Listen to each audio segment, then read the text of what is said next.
सब सुन रहल छी कंचन नदी के शानदार प्रस्तुति। सैया हमर गाजा पी के आबै छै, उल्टे हमरे पलाठी चलाबै छै। सैया हमर गाजा पी के आबै छै, उल्टे हमरे पलाठी चलाबै छै। सिटाइ नै खाद खेलै तास चौक बैसल छै। सैया हमर गाजा पी के आबै छै, उल्टे हमरे पलाठी चलाबै छै।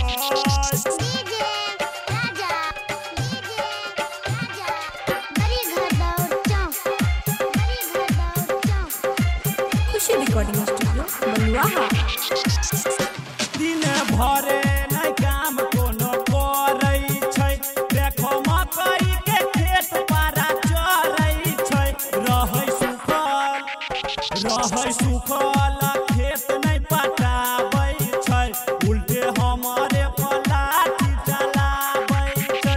करै नै काम सुबह शाम चौक बैसल छै।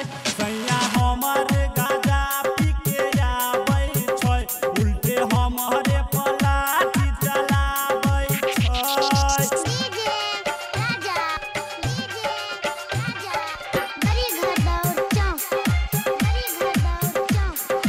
खुशी रिकॉर्डिंग स्टूडियो बलुआहा। भोला जी से मांगलो सीधा सादा बलम, बाकी नासा में हरदम रहैया मगन। सैया चुन जबरा अजय अरविंद संगे डटल छै, उल्टे हमरे पलाठी चलाबै छै। सिटाइ नै खाद खेलै तास चौक बैसल छै।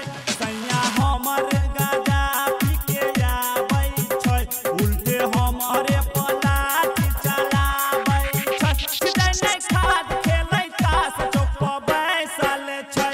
सैया हमर गाजा पी के आबै छै, उल्टे हमरे पलाठी चलाबै छै। खुशी रिकॉर्डिंग स्टूडियो बलुआहा।